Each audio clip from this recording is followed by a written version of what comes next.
So at the Quantum Storytelling 12th Annual Conference, I ran an hour-long True Storytelling Circle where I did for them what we do together here for the last 30 weeks. And I said, the ability to create a mindful moment is really hard, but rewarding.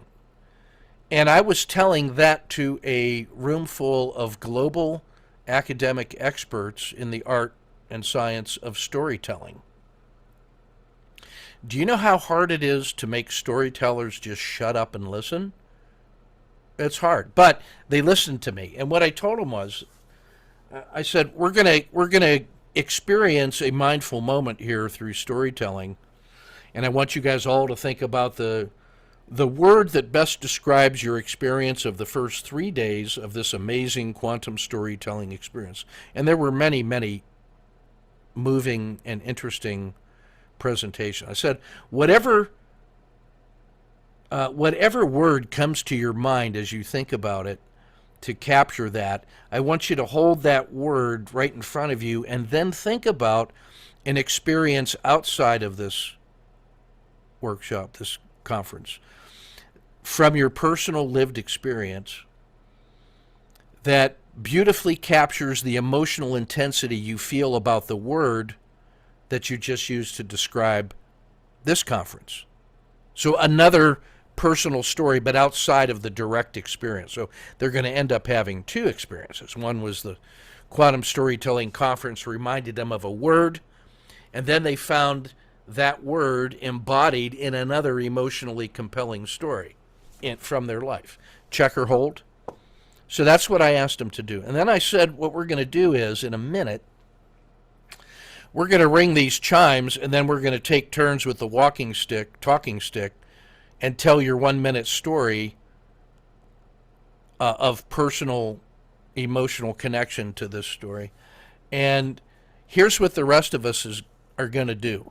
We're just going to shut up, and we're going to engage in deep listening, and we're not going to judge, critique, advise, revise, recommend, process, direct, suggest, illuminate. And all we're going to do is shut up and listen and feel how that word and that story go all the way down to our feet and back up and resonate with deep memories that we have that we're not going to talk about. We're just going to notice them and remember them for reflection later on. But we're just going to sit in the silence and the truth of your stories and appreciate that. And when you're done telling your story, you're going to say, ah-ho, and I'm going to hit these little beautiful gong tones, and we're going to give that story 10 seconds of a head start to get its feet and go running out into the universe, who is only trying to listen to true stories. And then we're going to move on to the next story. And when we're done telling stories, we're just going to ring that bell again. And then we'll be in the foyer and we can talk about whatever we want. But for a moment, can we just let the story be for once without processing it and with no other purpose other than just to be the story that was told? Can we just do that? If we can, then we will have created a mindful moment in the center of that diagram, that little story that comes out of that little pink heart and creates a moment of space. And the reason that's important, and the reason that it's hard to do, is this. It's important because that's the only moment where you can make a difference and make a change, by the way. And the reason it's so hard is because of the problem of the past and the future. The problem of the past is there's just so much of it. And all of it's important, and everybody wants to tell you about it and why you need to know this before you can do that. Oh, but first, just one more thing.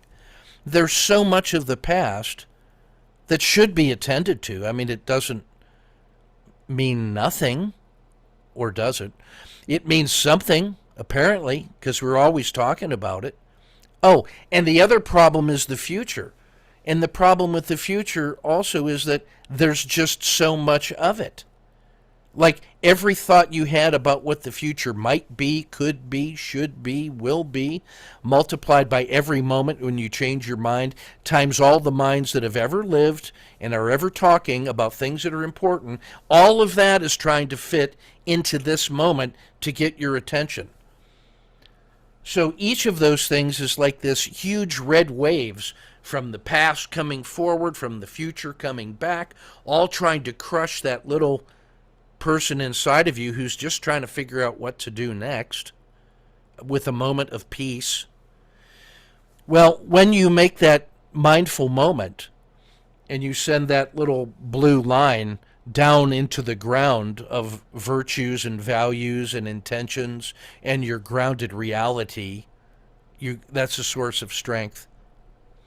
And then your visions and hopes and dreams and values in the high heavens of the sky remind you of what you're hoping it could be, and that's a source of strength. And from that groundedness and heavenly glory, you're pulling the energy that is in there to remind you that what you're doing in the mindful moment matters the most, and that you can create that moment that lives inside the past, present, and future as part of a continuum, but is also its own little thing, its own little space within which you can make some changes up in this thing.